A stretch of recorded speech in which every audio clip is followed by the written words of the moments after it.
जय हनुमान जय शनिदेव। भक्तों, आज आपकी सभी मुरादें तुरंत पूर्ण होने वाली है, क्योंकि आज शनिवार के दिन जो भक्त हनुमान जी के मंत्र का जाप करता है अथवा श्री हनुमान चालीसा का पाठ करता है, उससे हनुमान जी शीघ्र ही प्रसन्न हो जाते हैं। भक्तों, आज आपकी जो भी मनोकामना है उसे हनुमान जी तुरंत पूर्ण करेंगे, क्योंकि कहा जाता है जो भक्त शनिवार के दिन शनिदेव से पहले हनुमान जी की पूजा अर्चना करता है उससे शनिदेव तुरंत ही प्रसन्न हो जाते हैं। इसीलिए भक्तों, आज आप हनुमान जी के मंत्र का अथवा हनुमान चालीसा का पाठ करिए। दोस्तों, अगर आप किसी कारणवश हनुमान मंत्र का जाप नहीं कर सकते हैं तो हम आपके लिए हनुमान जी के मंत्र का जाप कर रहे हैं। आपको करना बस यह है कि आपको अपने मोबाइल में चलाकर इस मंत्र को छोड़ देना है, चाहे घर हो, ऑफिस हो, कहीं भी हो। आपके कानों पे यह मंत्र सिर्फ सुनने मात्र से भी हनुमान जी आप पर प्रसन्न होंगे और आपको आपके मन इच्छा अनुसार धन दौलत का आशीर्वाद देंगे। इसलिए भक्तों, देर ना करते हुए हमारे साथ हनुमान जी के इस पावरफुल मंत्र का स्मरण करिए। लेकिन उससे पहले अगर आपने अभी तक हमारे चैनल को सब्सक्राइब नहीं किया है तो तुरंत कर लीजिए और वीडियो को लाइक जरूर कीजिए। और हाँ भक्तों, कमेंट बॉक्स में जय शनिदेव जय हनुमान जरूर लिखिए, ताकि आपकी मनोकामना हनुमान जी तक और श्री शनिदेव जी तक तुरंत पहुँचे और उनका आशीर्वाद आप पर तुरंत ही बरसने लगे। तो चलिए मित्रों, हमारे साथ इस मंत्र का स्मरण कीजिए, लेकिन ध्यान रखिए कि मंत्र आपको पूरे 108 बार के लिए ही स्मरण करना है। अगर आपने इसका आधा अधूरा जाप किया या सुना तो फिर आपको इसका कोई भी लाभ नहीं मिलेगा। एक बार प्रेम से बोलिए जय श्री राम जय हनुमान। मनोजवं मारुततुल्यवेगं जितेन्द्रियं बुद्धिमतां वरिष्ठं वातात्मजं वानरयूथं मुख्यं श्रीरामदूतं शरणं प्रपद्ये। मनोजवं मारुततुल्यवेगं जितेन्द्रियं बुद्धिमतां वरिष्ठं वातात्मजं वानरयूथं मुख्यं श्रीरामदूतं शरणं प्रपद्ये। मनोजवं मारुततुल्यवेगं जितेन्द्रियं बुद्धिमतां वरिष्ठं वातात्मजं वानरयूथं मुख्यं श्रीरामदूतं शरणं प्रपद्ये। मनोजवं मारुततुल्यवेगं जितेन्द्रियं बुद्धिमतां वरिष्ठं वातात्मजं वानरयूथं मुख्यं श्रीरामदूतं शरणं प्रपद्ये। मनोजवं मारुततुल्यवेगं जितेन्द्रियं बुद्धिमतां वरिष्ठं वातात्मजं वानरयूथं मुख्यं श्रीरामदूतं शरणं प्रपद्ये। मनोजवं मारुततुल्यवेगं जितेन्द्रियं बुद्धिमतां वरिष्ठं वातात्मजं वानरयूथं मुख्यं श्रीरामदूतं शरणं प्रपद्ये।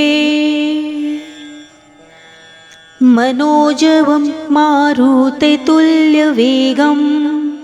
जितेन्द्रियं बुद्धिमतां वरिष्ठं वातात्मजं वानरयूथं मुख्यं श्रीरामदूतं शरणं प्रपद्ये। मनोजवं मारुततुल्यवेगं जितेन्द्रियं बुद्धिमतां वरिष्ठं वातात्मजं वानरयूथं मुख्यं श्रीरामदूतं शरणं प्रपद्ये। मनोजवं मारुततुल्यवेगं जितेन्द्रियं बुद्धिमतां वरिष्ठं वातात्मजं वानरयूथं मुख्यं श्रीरामदूतं शरणं प्रपद्ये। मनोजवं मारुततुल्यवेगं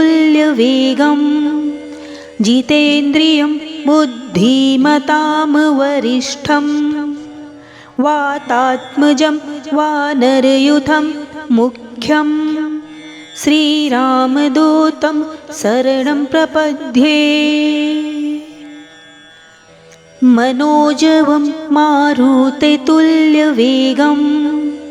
जितेन्द्रियं बुद्धिमतां वरिष्ठं वातात्मजं वानरयूथं मुख्यं श्रीरामदूतं शरणं प्रपद्ये। मनोजवं मारुततुल्यवेगं जितेन्द्रियं बुद्धिमतां वरिष्ठं वातात्मजं वानरयूथं मुख्यं श्रीरामदूतं शरणं प्रपद्ये। मनोजवं मारुततुल्यवेगं जितेन्द्रियं बुद्धिमतां वरिष्ठं वातात्मजं वानरयूथं मुख्यं श्रीरामदूतं शरणं प्रपद्ये। मनोजवं मारुततुल्यवेगं जितेन्द्रियं बुद्धिमतां वरिष्ठं वातात्मजं वानरयूथं मुख्यं श्रीरामदूतं शरणं प्रपद्ये। मनोजवं मारुततुल्यवेगं जितेन्द्रियं बुद्धिमतां वरिष्ठं वातात्मजं वानरयूथं मुख्यं श्रीरामदूतं शरणं प्रपद्ये। मनोजवं मारुततुल्यवेगं जितेन्द्रियं बुद्धिमतां वरिष्ठं वातात्मजं वानरयूथं मुख्यं श्रीरामदूतं शरणं प्रपद्ये। मनोजवं मारुततुल्यवेगं जितेन्द्रियं बुद्धिमतां वरिष्ठं वातात्मजं वानरयूथं मुख्यं श्रीरामदूतं शरणं प्रपद्ये। मनोजवं मारुततुल्यवेगं जितेन्द्रियं बुद्धिमतां वरिष्ठं वातात्मजं वानरयूथं मुख्यं श्रीरामदूतं शरणं प्रपद्ये। मनोजवं मारुततुल्यवेगं जितेन्द्रियं बुद्धिमतां वरिष्ठं वातात्मजं वानरयूथं मुख्यं श्रीरामदूतं शरणं प्रपद्ये। मनोजवं मारुततुल्यवेगं जितेन्द्रियं बुद्धिमतां वरिष्ठं वातात्मजं वानरयूथं मुख्यं श्रीरामदूतं शरणं प्रपद्ये। मनोजवं मारुततुल्यवेगं जितेन्द्रियं बुद्धिमतां वरिष्ठं वातात्मजं वानरयूथं मुख्यं श्रीरामदूतं शरणं प्रपद्ये। मनोजवं मारुततुल्यवेगं जितेन्द्रियं बुद्धिमतां वरिष्ठं वातात्मजं वानरयूथं मुख्यं श्रीरामदूतं शरणं प्रपद्ये। मनोजवं मारुततुल्यवेगं जितेन्द्रियं बुद्धिमतां वरिष्ठं वातात्मजं वानरयूथं मुख्यं श्रीरामदूतं शरणं प्रपद्ये। मनोजवं मारुततुल्यवेगं जितेन्द्रियं बुद्धिमतां वरिष्ठं वातात्मजं वानरयूथं मुख्यं श्रीरामदूतं शरणं प्रपद्ये। मनोजवं मारुततुल्यवेगं जितेन्द्रियं बुद्धिमतां वरिष्ठं वातात्मजं वानरयूथं मुख्यं श्रीरामदूतं शरणं प्रपद्ये। मनोजवं मारुततुल्यवेगं जितेन्द्रियं बुद्धिमतां वरिष्ठं वातात्मजं वानरयूथं मुख्यं श्रीरामदूतं शरणं प्रपद्ये। मनोजवं मारुततुल्यवेगं जितेन्द्रियं बुद्धिमतां वरिष्ठं वातात्मजं वानरयूथं मुख्यं श्रीरामदूतं शरणं प्रपद्ये। मनोजवं मारुततुल्यवेगं जितेन्द्रियं बुद्धिमतां वरिष्ठं वातात्मजं वानरयूथं मुख्यं श्रीरामदूतं शरणं प्रपद्ये। मनोजवं मारुततुल्यवेगं जितेन्द्रियं बुद्धिमतां वरिष्ठं वातात्मजं वानरयूथं मुख्यं श्रीरामदूतं शरणं प्रपद्ये। मनोजवं मारुततुल्यवेगं जितेन्द्रियं बुद्धिमतां वरिष्ठं वातात्मजं वानरयूथं मुख्यं श्रीरामदूतं शरणं प्रपद्ये। मनोजवं मारुततुल्यवेगं जितेन्द्रियं बुद्धिमतां वरिष्ठं वातात्मजं वानरयूथं मुख्यं श्रीरामदूतं शरणं प्रपद्ये। मनोजवं मारुततुल्यवेगं जितेन्द्रियं बुद्धिमतां वरिष्ठं वातात्मजं वानरयूथं मुख्यं श्रीरामदूतं शरणं प्रपद्ये। मनोजवं मारुततुल्यवेगं जितेन्द्रियं बुद्धिमतां वरिष्ठं वातात्मजं वानरयूथं मुख्यं श्रीरामदूतं शरणं प्रपद्ये। मनोजवं मारुततुल्यवेगं जितेन्द्रियं बुद्धिमतां वरिष्ठं वातात्मजं वानरयूथं मुख्यं श्रीरामदूतं शरणं प्रपद्ये। मनोजवं मारुततुल्यवेगं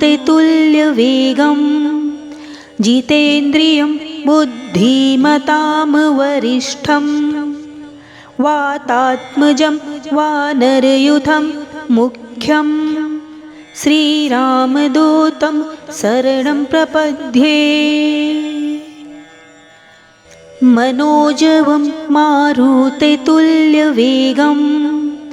जितेन्द्रियं बुद्धिमतां वरिष्ठं वातात्मजं वानरयूथं मुख्यं श्रीरामदूतं शरणं प्रपद्ये। मनोजवं मारुततुल्यवेगं जितेन्द्रियं बुद्धिमतां वरिष्ठं वातात्मजं वानरयूथं मुख्यं श्रीरामदूतं शरणं प्रपद्ये। मनोजवं मारुततुल्यवेगं जितेन्द्रियं बुद्धिमतां वरिष्ठं वातात्मजं वानरयूथं मुख्यं श्रीरामदूतं शरणं प्रपद्ये। मनोजवं मारुततुल्यवेगं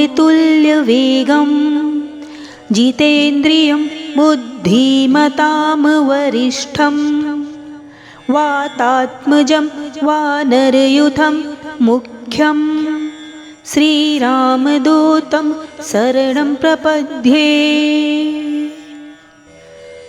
मनोजवं मारुततुल्यवेगं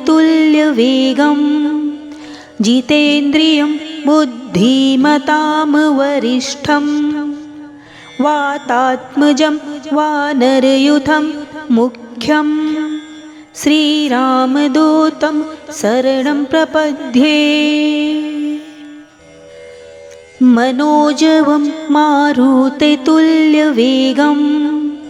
जितेन्द्रियं बुद्धिमतां वरिष्ठं वातात्मजं वानरयूथं मुख्यं श्रीरामदूतं शरणं प्रपद्ये। मनोजवं मारुततुल्यवेगं जितेन्द्रियं बुद्धिमतां वरिष्ठं वातात्मजं वानरयूथं मुख्यं श्रीरामदूतं शरणं प्रपद्ये। मनोजवं मारुततुल्यवेगं जितेन्द्रियं बुद्धिमतां वरिष्ठं वातात्मजं वानरयूथं मुख्यं श्रीरामदूतं शरणं प्रपद्ये। मनोजवं मारुततुल्यवेगं जितेन्द्रियं बुद्धिमतां वरिष्ठं वातात्मजं वानरयूथं मुख्यं श्रीरामदूतं शरणं प्रपद्ये। मनोजवं मारुततुल्यवेगं जितेन्द्रियं बुद्धिमतां वरिष्ठं वातात्मजं वानरयूथं मुख्यं श्रीरामदूतं शरणं प्रपद्ये। मनोजवं मारुततुल्यवेगं जितेन्द्रियं बुद्धिमतां वरिष्ठं वातात्मजं वानरयूथं मुख्यं श्रीरामदूतं शरणं प्रपद्ये। मनोजवं मारुततुल्यवेगं जितेन्द्रियं बुद्धिमतां वरिष्ठं वातात्मजं वानरयूथं मुख्यं श्रीरामदूतं शरणं प्रपद्ये। मनोजवं मारुततुल्यवेगं जितेन्द्रियं बुद्धिमतां वरिष्ठं वातात्मजं वानरयूथं मुख्यं श्रीरामदूतं शरणं प्रपद्ये। मनोजवं मारुततुल्यवेगं जितेन्द्रियं बुद्धिमतां वरिष्ठं वातात्मजं वानरयूथं मुख्यं श्रीरामदूतं शरणं प्रपद्ये। मनोजवं मारुततुल्यवेगं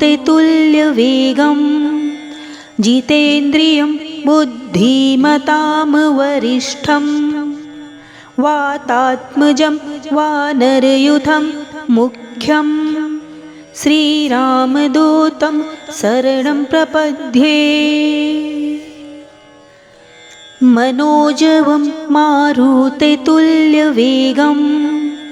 जितेन्द्रियं बुद्धिमतां वरिष्ठं वातात्मजं वानरयूथं मुख्यं श्रीरामदूतं शरणं प्रपद्ये। मनोजवं मारुततुल्यवेगं जितेन्द्रियं बुद्धिमतां वरिष्ठं वातात्मजं वानरयूथं मुख्यं श्रीरामदूतं शरणं प्रपद्ये। मनोजवं मारुततुल्यवेगं